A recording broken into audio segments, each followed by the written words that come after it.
It is summer in Zululand and we have arrived at the very pleasant Wildlife Act camp here at Hluhluwe-iMfolozi. Unfortunately, the weather is not playing ball just yet.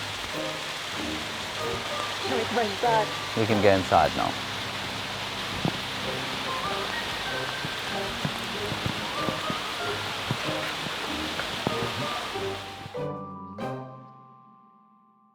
Welcome to Wildlife Act. We're very excited to have you. It's going to be a good week, I'm hoping. Firstly, Wildlife Act and what our mission is to basically save our endangered species, right? So save our parents' endangered wildlife and keep the wild places that they live in safe as well. All right, so our number one favorite is the African wild dog. So with only about 500 left in South Africa, they are our highest priority at the moment. So they are quite intensely managed. You'll see that most of our work is actually focusing on them right now. So they're currently listed as critically endangered. And the first wild dogs that were introduced to Hluhluwe-iMfolozi were in 1981, and they introduced 23 wild dogs at that point. Currently, right now, and unfortunately, the population is at an all-time low. So we are working really hard at releasing and creating new packs. And we do have a new pack that has been released 20th November. And you'll see that a lot of our week will be focused on monitoring them and seeing what they're up to. We're also monitoring cheetah quite intensively. And what's exciting about the cheetah in Hluhluwe-iMfolozi is that they're one of the most stable and stronghold populations. Cool. Yeah, so currently now we have 8 cheetah that are collared. Our lions were also currently listed as vulnerable, and we will place collars on some pride members, mostly females, and then monitor them and track them that way. So currently now in Infolozi section we have collars on 4 prides and 1 nomadic male. And obviously, because they are a competitor for wild dogs, it's really helpful to know where they are at some point as well, because they do interact, and it's also interesting to then see how do they avoid each other, how do wild dogs interact with them, and what is their relationship. Unfortunately, vultures in Zululand are facing a severe crisis, and vultures are just being poisoned, and the threats are mostly poisoning and electrocutions, as I'm sure you know how intense it is.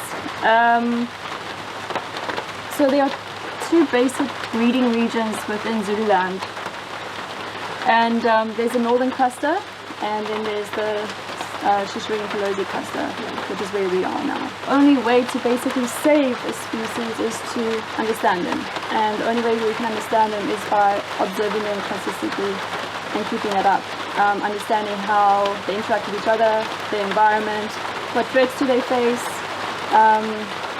how do they breed, how often do they breed, and all these things you would only know is by observing over a long time. A really important part of monitoring is the post-release monitoring, which is going to be a good example for this week, is monitoring the Umbolunga pack.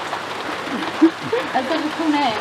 Yeah, they're actually a really cool pack. This is the first pack that I'm able to monitor post-release, and they're giving us a good time, a good run around. They're a pack of 9. The 4 females have been in bomas and Hluhluwe before, and they have been introduced to new males that arrive from Twali. They were introduced to each other passively in September. So there's a few different ways of introducing dogs and creating these packs. And basically, I think the first way of basically doing that was a passive bonding method. So introducing them in the boma, having them in separate compartments, allowing them to get to know each other through a fence. Monitoring the boma is very important to try and predict what's going to happen afterwards. And yeah, so obviously all those resources you pour into, bringing those dogs together, bonding them, monitoring the boma, feeding them, it would be such a waste to, just let them go and then not know what's happening at all. So post-release is very important. The moment we released those dogs, we stayed on them for a few hours in the morning, and it was incredible to see them do everything that they've been wanting to do and just being themselves and having a good time. And so far they're still all together and looking good. It's just a matter of keeping tabs on them and seeing what they're up to. Basically here in Zululand, that's what you're going to be focused on as a volunteer, is monitoring those species day in and day out. And every day might just differ slightly depending on the accessibility of the animal where they are. The plan for tomorrow, I would like to leave at 22:03, if that's okay. Just to get ahead on, because there's sometimes animals blocking the road or you get delayed, and it's best to get there at first light when they start moving. When we got to them the one morning, they were already starting to move, and that makes it more difficult to find them. So at first light, they start moving, they get active, and that's the best time to find them because they are so likely to come onto the road, start scent marking, looking around, and then we most likely will find them on the road in the morning sometime. Yeah, so that's the plan for tomorrow. All right, any other questions?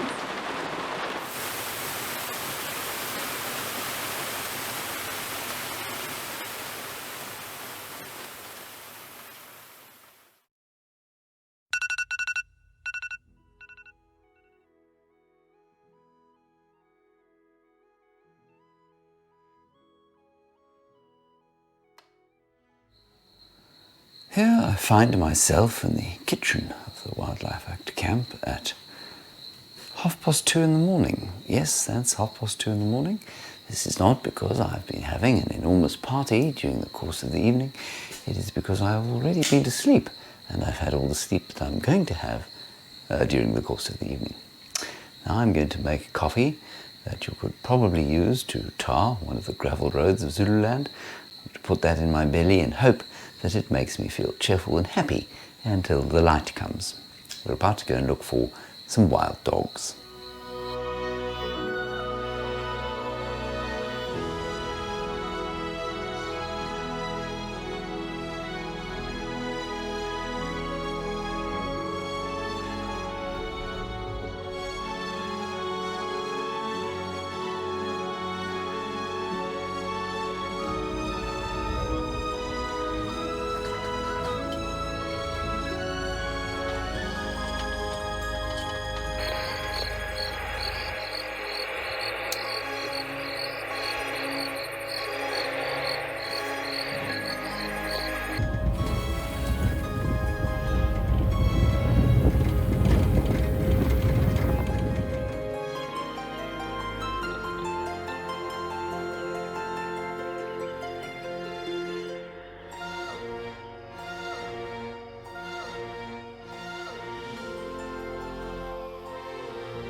Did we come through in the dark the first time? Or were we just not looking properly? Yeah, they were all over here. We are stopped here looking for wild dog. We've got no signal on the telemetry, but we do have tracks on the ground. They go up behind us. I think they were probably here around about, I'd say just before it got light this morning. And they are now in a place that, well, we don't know or understand.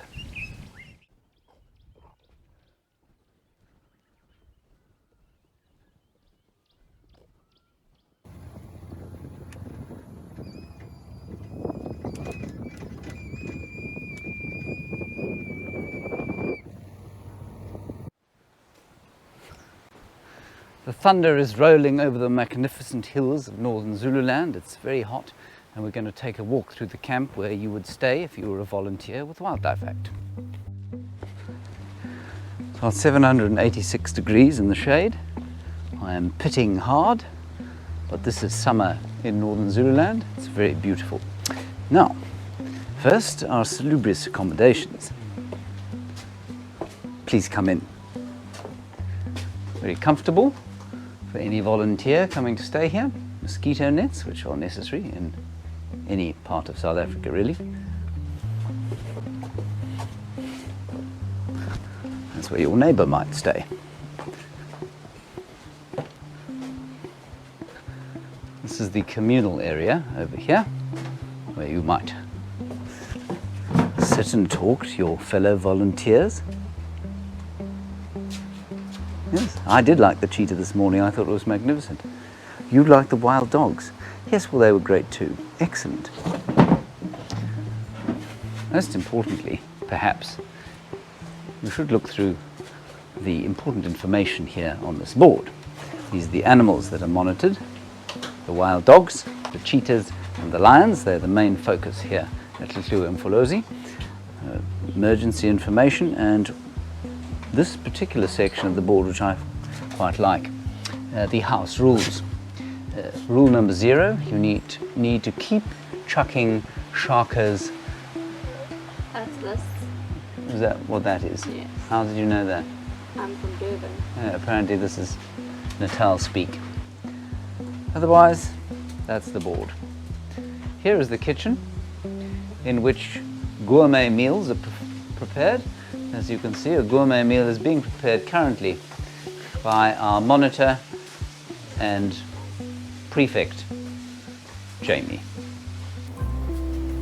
So the only minor problem with the ablutions is that if you are mid-abluting, you are in full earshot of those sitting talking about the wildlife in the communal area, but it's all very private and there's a fresh breeze blowing through. Here is the shower, one of the showers. Nice and firm underfoot. No athlete's foot to speak of that I can detect. We're now going to pass over this stile.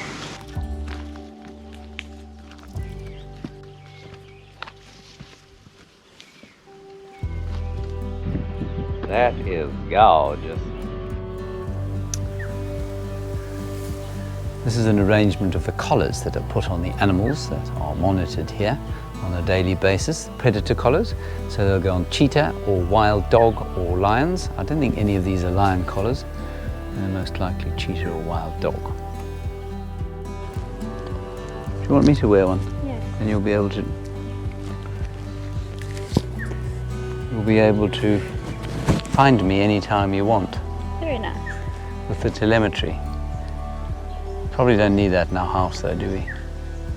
If I'm not in one room, I must be in the other. That's the enter button. Oh.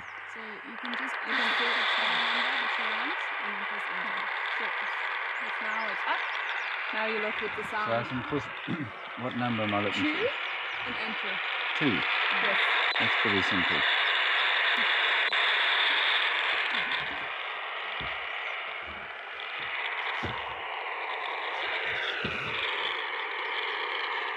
Is it that quick? So you do a slow 360 on short range and then you can do it long. So I'm getting 1 bar in that direction. Am I happy? Well, I mean...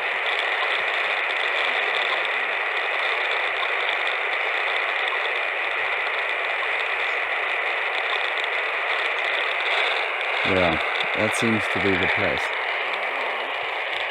I found that experience illuminating in so much as I'm pretty sure I'd have very impressive looking shoulders if I was to do this job for any length of time.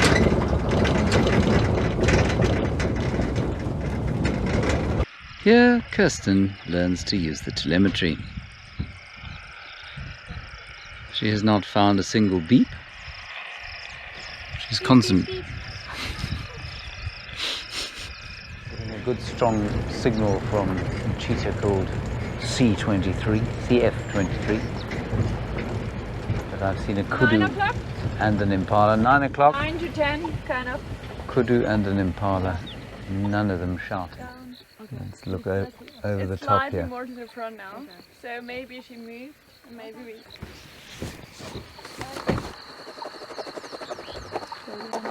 It's dead. Activity, not applicable. Notes on behaviour. Could I write something like not moving, or was it just obvious? You can say, that's no really, so you can say no moving signal, only listening signal. Okay. Where do I click save? That was a dad joke.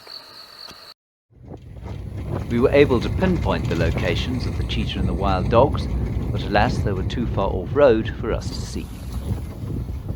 But, as twilight approached, an elephant herd eviscerated any sense of frustration we may have felt.